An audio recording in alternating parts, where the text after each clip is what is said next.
Hello, everyone, and welcome to JobBoardGeek. It's the podcast about the business of connecting candidates and employers. I'm Jeff Dickey-Chasins. I am the job board doctor, the host of the show, and with me is the always humble Steven Rothberg of College Recruiter. He is the co-host. Hey, Steven, how you doing? I am great. I was so excited earlier today. I got a package in the mail from a couple of people in Calgary. I'm assuming you got exactly the same package that I got. And mine was stuffed full of maple syrup, Timbits, Canadian Club rye whiskey, a plate of steaming hot poutine, and best of all, 2 center ice tickets to the Battle of Alberta game. How did you enjoy your package, Jeff? Steven, I think you're off your meds, is what I think. Um, they don't deliver the mail every day here in the town that I live in. So, You don't you don't I'll get gift boxes from Canadian guests? Did they only no, send it to me? they, Canadians don't like me. Oh, I don't know why. I have oh, relatives that are Canadians, but oh, I'm no, sorry. yeah. Well, you get out, okay? Anyway, so today we have Canada's answer to Chad and Cheese as our guests, Serge Boudreau and Shelley Billinghurst. They'll be on in a little bit to talk. But first, Stephen, I wanted to talk a few minutes about something that happened in the U.S. courts, Yeah. I guess last month. The Ninth Circuit Court seems to have firmly and decisively rejected LinkedIn's claim against HighQ. Now, this case has been battling around in the courts for a couple of years now, maybe even longer. In essence, HighQ was scraping public profiles from LinkedIn and using them in their own product. And LinkedIn didn't like that and said, "You can't do that. This is our property." Hmm. And initially, it looked like things might go LinkedIn's way. It got bounced up to the Supreme Court. Supreme Court bounced it back down to the Ninth Circuit. But in April, they put out their opinion that basically, as far as they're concerned, there are three different ways of accessing information. You have publicly available information on a computer that doesn't require permission to view. You have information that can be viewed on a computer with permission, and you have that permission, or you have information on a computer that requires permission and you don't have that permission. Well, obviously, the third was what LinkedIn was saying that they had, and in fact, the circuit court said, nope, nope. You know what? This is public information, and unless you put some sort of technical barrier up, you really can't make the argument that it isn't public information because, in fact, LinkedIn's whole business model is built around the fact that you can go to there and look at people's public profiles.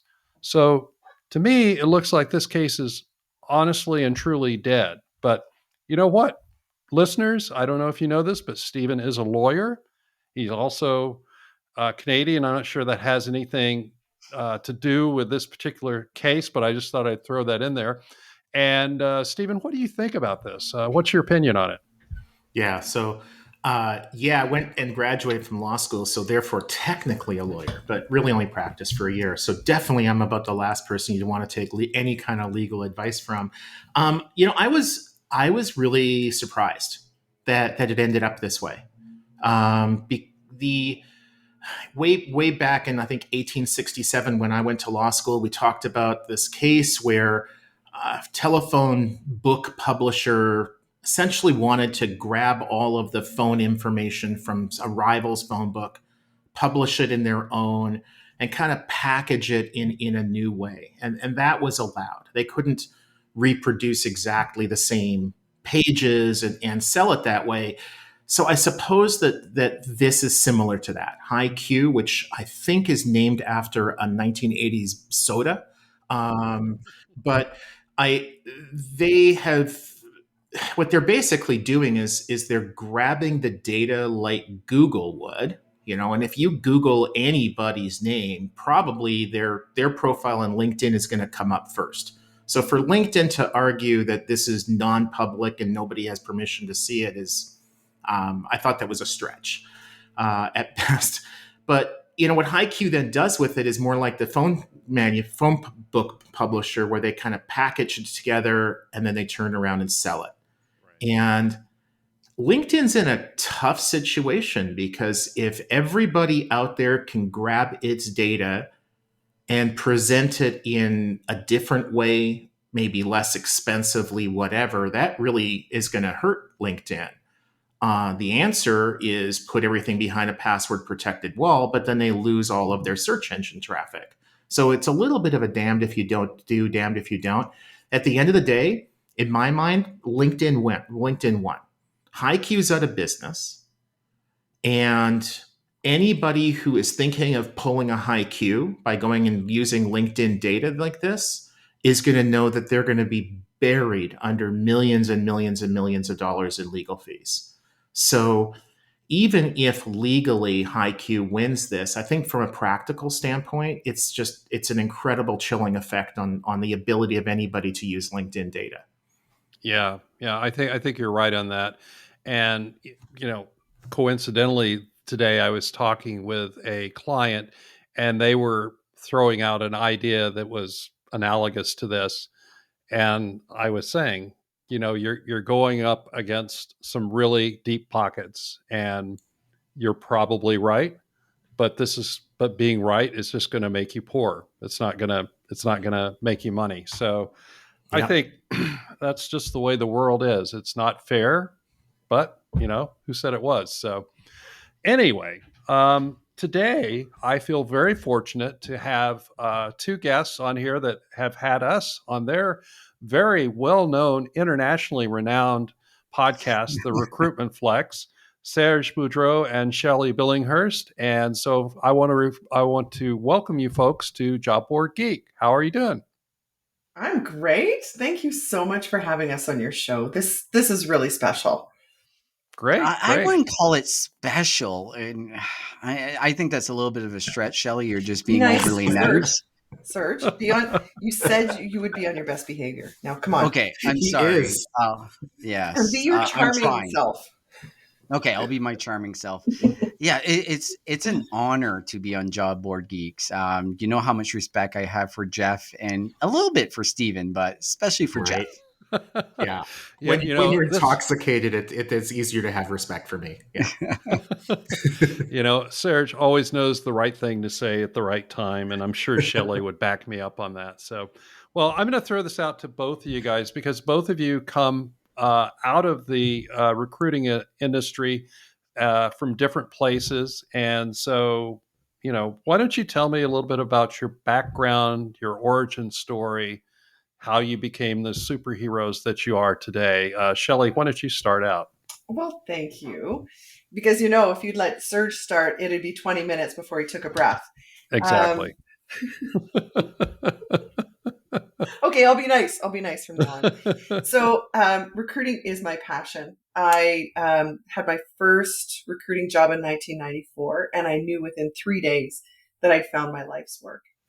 So I worked in the recruitment industry, and then I went in-house. And so realize I just said 1994. So were there job boards then?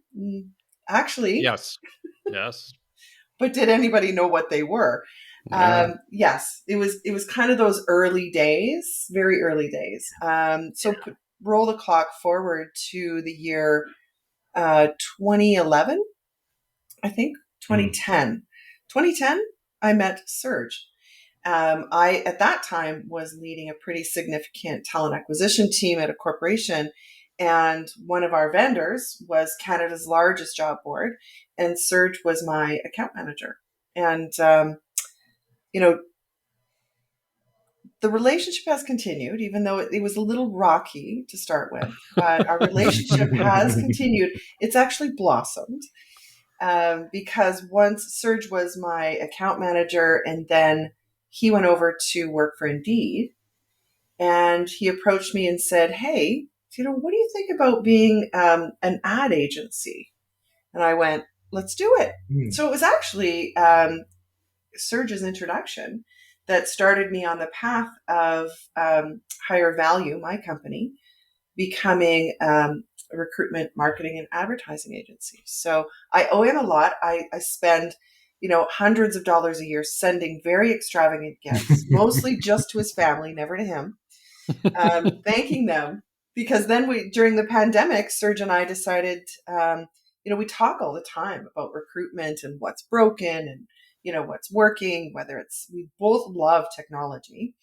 And that's how we started the podcast as well, was we thought, how hard can it be? Oh, Jesus. It's hard. It really is. And, I do have to say, Serge is just the driving force behind it. He's really been leading the charge for the Recruitment Flex podcast as well. So, Serge, why don't you share your origin story? How did you get into recruitment, and how did you end up being the master of the Canadian job board world? So first of all, Shelley, you're not the host, so we'll let I'm Jeff. co-host. Are you co-hosting? Is that the case? No, I thought you meant our show. Yeah. You're the host, but you're not the host of this show where you're already giving instructions on what we should do. Let me pass that back over to you, Jeff. This you guys are sending this thing off the rails really, really well. Well, it's a lot easier with it's a lot easier with just a single guest. You can kind of whap them upside the head, and they stop for a bit. But yes, so why don't you tell me your origin story, Serge? Okay. I'll be very succinct, unlike Shelley. So basically, Shelley is right. We met around in 2011, 2012, and the story's a little bit different than what she's saying. So let me give you my origin, then I'll give you that story, what really happened. So yes, right. I met Shelley. I was in, I worked for Workopolis. So I was the director for Western Canada. The rep that was representing Shelley actually left. So one of the things that I stepped in, being one of our biggest clients, is I still remember the meeting. So I walked into their office, and Shelley I've never met Shelley. So she walked out, beautiful, short lady, and gave me the hardest handshake that these delicate non-labor hands have ever felt. And I'm like, this woman is a tour of force. And basically the conversation, she fired us. She fired us because she didn't think she was getting the results that she was supposed to get, even though she was wrong. Like, we were driving the results, just the metrics that they were measuring internally wasn't that great. And Shelley, I'll let you rebut here in a second. But then I spent quite a bit of years in that space and at Workopolis growing it. Then Indeed came calling. And this was before the acquisition, and they wanted to build out their operations here in Western Canada. So I joined, built out the team, and Shelley was right. One of the first roles I had was building out the ad agency network for Canada, because there's not many of them, and we needed to basically build them from scratch for multiple reasons. And first person I call is Shelley. You need to do this, and I think it's worked out for you, Shelley. Quite well. Thank you very much. And the other factor is I'm a practitioner. Leaving Indeed, I came back in the space that got me into it, is leading corporate teams and talent acquisition, and that's really where my passion is. But lately, 3 months ago, I got brought back in the job board world, joined after an acquisition of Career Beacon, which is a very well-known job board in parts of Canada, but it's actually from my hometown. So there was a little bit of nostalgia that kind of stepped in, and the CEO having the same last name as myself. I'm like, this is just meant to be. And it's been a wild ride getting back into it, even though I've kept really close tally of what's going on in this space for the last 15 years of doing this. So yeah, it's a little bit of the origin story. And Shelley's right. The Recruitment Flex has been a lot of work, a ton of work, but tons of fun. And I would have never met you guys if it wasn't for the Recruitment Flex. So right there, like that, the whole value of the thousands of hours I've done this for, meeting you guys is just a paycheck I needed. Well, it's always wonderful to have guests that compliment us, don't you think, Steven? I try not to think, but But yeah, no, this is one of the most enjoyable episodes that we've had so far because I'm really enjoying seeing Jeff struggle with three people who are going off the rails on him. Usually, he only has to deal with one. But maybe Shelley, you can start, and then Serge, you can tackle it too. The question that I had is, I grew up in Winnipeg. I'm a dual citizen, so I know more about Canada than the typical American does. But one thing that most people don't realize around the world is just how vast Canada is in terms of the how geographically vast it is. It's the second largest country in the world by landmass, probably like the 120th by population or something like that. But there's a lot of open space.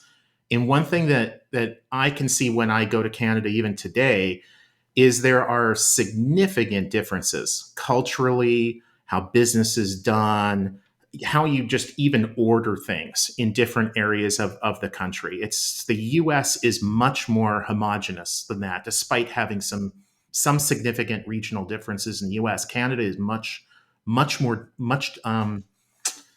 fragmented. You go into shop in Atlantic Canada, it's very different than going in someplace in BC. So for the job board business in Canada, is it the same? Are there dominant regional players in certain markets and just different ways of doing businesses in different areas? Shelley?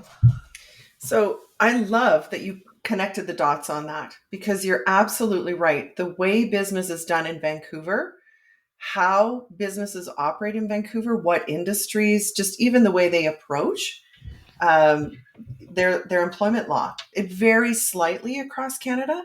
But there's a big piece that you kind of jumped over, and that's Quebec.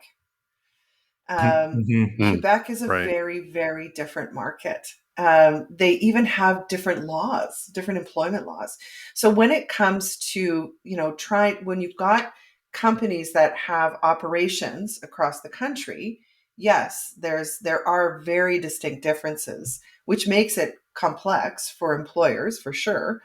But there is, I see a regional distinction as well for job boards, where Quebec is one of those. I don't know if anybody's actually cracked the code. There is one major player, Jabilico, but have they really cracked the code? Like what do job seekers in Quebec really want in terms of an experience in looking for work? And then we see some Vancouver and Toronto have these real, like they're really heating up for tech talent. And so where do those people go? Like what are the job boards and do they go to job boards? There's a question mark. But we do know the dominant player here in Canada, of course, is Indeed.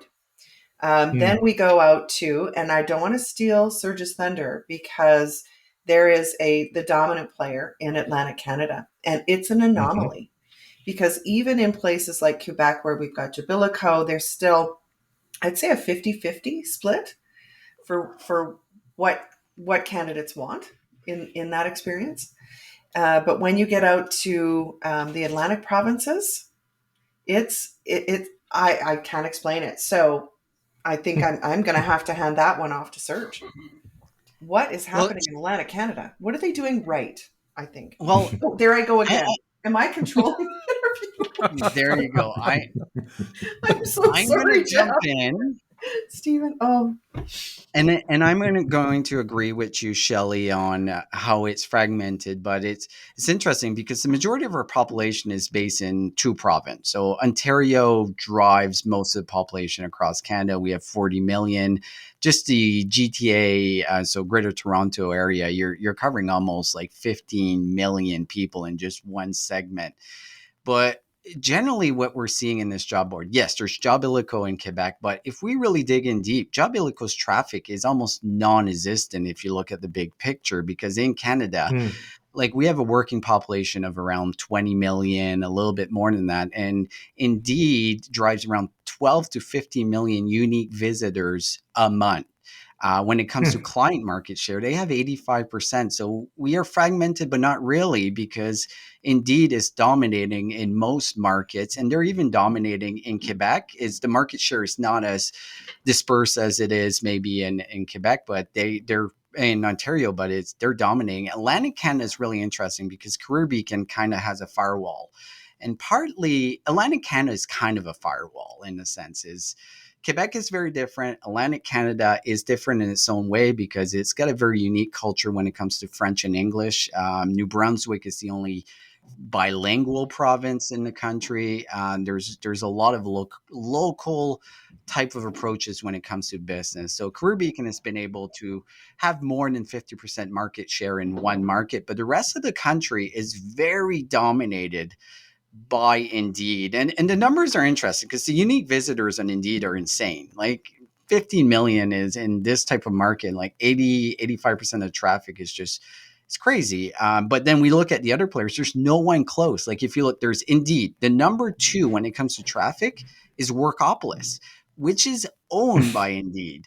Then you've got Glassdoor, you got Simply Hired. So when you're in Ontario right now and you're a job board trying to make inroads, do you know what happens?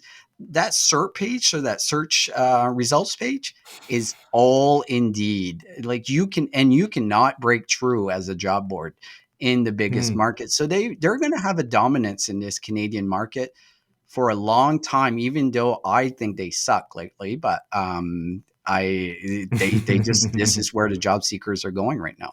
Well, let me ask you guys a question though, because one thing that I've seen in the U.S. market to a certain degree, and other markets where they're active, is Google for Jobs. When they implemented their new sort of job schema, and in certain countries, that had an impact on who was dominating the first page. And is that the case in Canada? Has it been implemented? And if it has been implemented, did it have an impact? It has been implemented.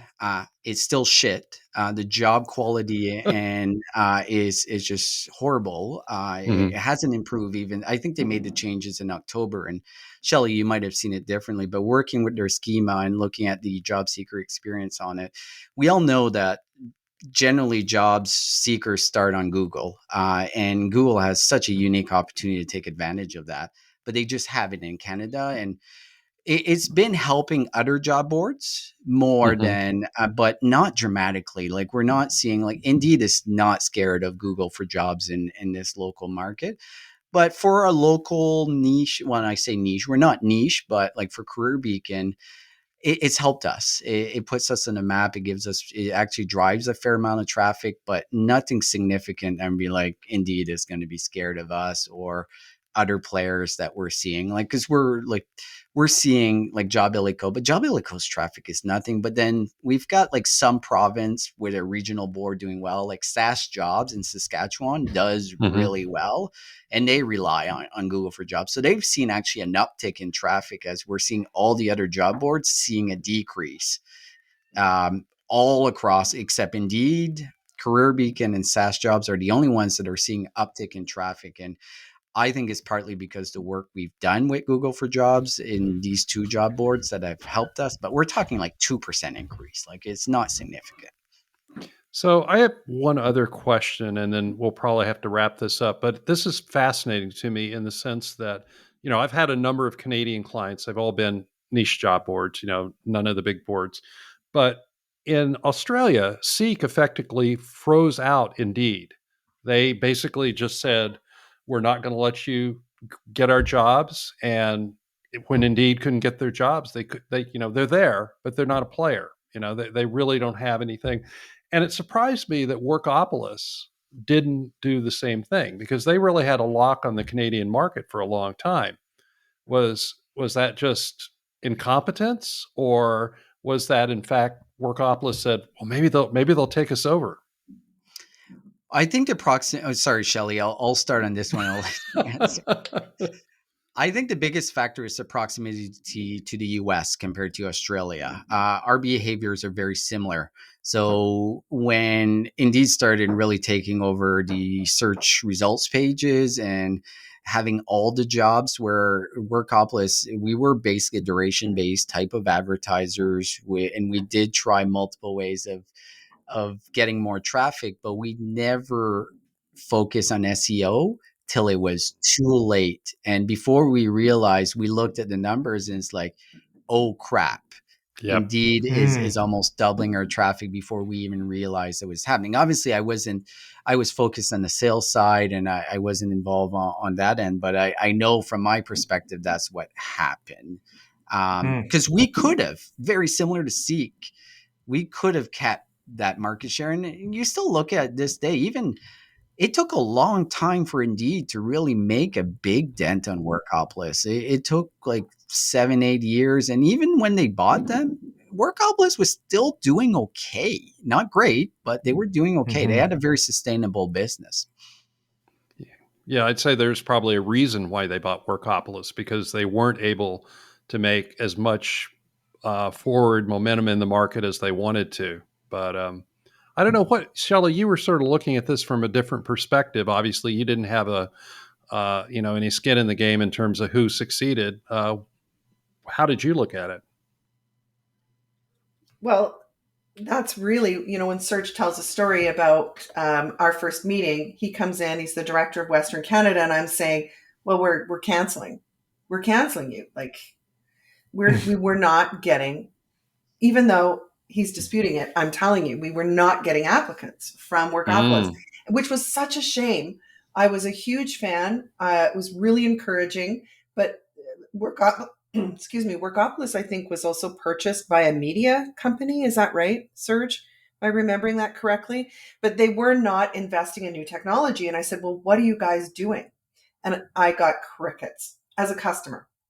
And I think our account was pretty significant. And I just kept coming back and getting the same answer. What are you doing? What are you doing to keep up with technology? What is Workopolis's plan? Because it was kind of a neck and neck race for what LinkedIn was starting to offer. Now, keep in mind, this was 2011, right? 2012. And LinkedIn's products were really starting to ramp up, right? For an in-house recruitment team. And then Indeed came on the scene just in terms of being an option for us. But that's, to me, was the beginning of the end.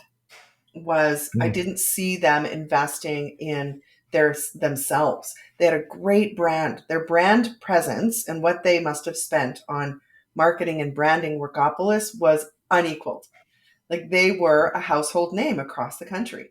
And I think they pissed it away. I really do. I think they failed to continue to innovate and invest in their own product. And that's what happened from a customer's perspective. I think that's a good observation. And, it's frustrating for me. I've been providing consulting for 14 years now. And so I've watched this happen in market after market. And I remember talking to my UK customers before Indeed was making their move into the UK. And they were saying, we're coming to the UK. And I'm saying, okay, you guys should not be cooperating with them. You should not be buying from them. You should lock out your jobs from them, because they're going to come in, they're going to do the traffic, they're going to get you hooked, they're going to dump you, and they're going to take your business away. No. 3 years later, my UK customers were coming to me crying. And I've seen, and I work with boards all over the world. And if I hear Indeed's coming in, I tell my customer what's going to happen, because it's no surprise. It's always the same playbook. But anyway, enough.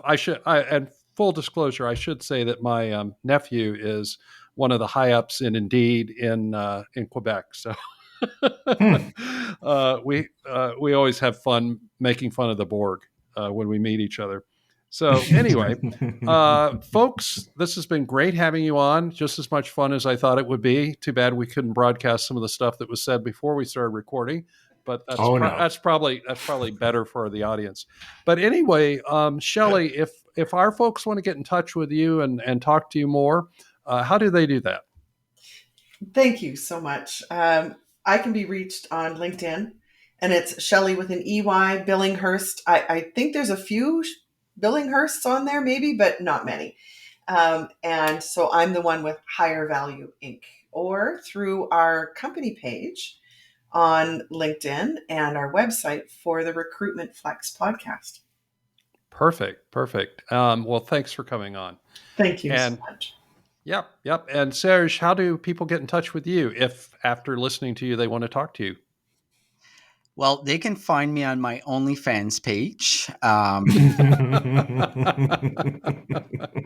That's horrifying. Yes, there's a subscription charge, but if you don't want to pay the subscription, the best place to find me is on LinkedIn. So Serge Boudreau, kind of sounds like spell. Do check out the recruitmentflex.com. Our podcast is available on all major platforms. It's the number one HR podcast in Canada and soon to be the world. So we're making our way. Yep. Watch out, Chad and Cheese, right? Watch out. Watch out. Yeah. And Steven, finally, for those that want to get in touch with you, how do they do that? Yeah, definitely. I just have to add, I listen to every episode of the Recruitment Flex, and it's not just for Canadians. It's fantastic for Canadians, but for people in other areas too, there's a ton there that is applicable to every market. And just also like learning what's happening in Canada can benefit you if you're in Romania. There are remarkable similarities. Contact me, Steven, Steven, at collegerecruiter.com, or just have Serge have one of his relatives send some seafood to me, and I'll be sure to reply to you. I love at the start that you mentioned every Canadian stereotype possible in our gift basket. I want to make sure that you did get that I gift did basket. I did not get into beaver tails. That was one thing that Americans just wouldn't understand. He didn't say anything about Tim Horton either. Yes, he did. I did Timbits. Oh, Timbits. okay. Well, Double. Tim Horton coffee is the worst. Just I'm going to leave that there. Oof. It's double not dark. good. I have to agree. It makes me gag. Yeah, well, I will admit that most of my knowledge of Canada has come from the Canadian side of my family and the Inspector Gamache novels. So that's my view of Canada is very, very skewed. But anyway, it's positive. So that's it for today's episode of Job Board Geek. Please be sure to subscribe via Apple, Spotify, whatever floats your boat. My name again is Jeff Dickey-Chasins, the Job Board Doctor, and you've been listening to the only podcast that focuses on the business of connecting candidates and employers. That's all for now, and we will see you again next time.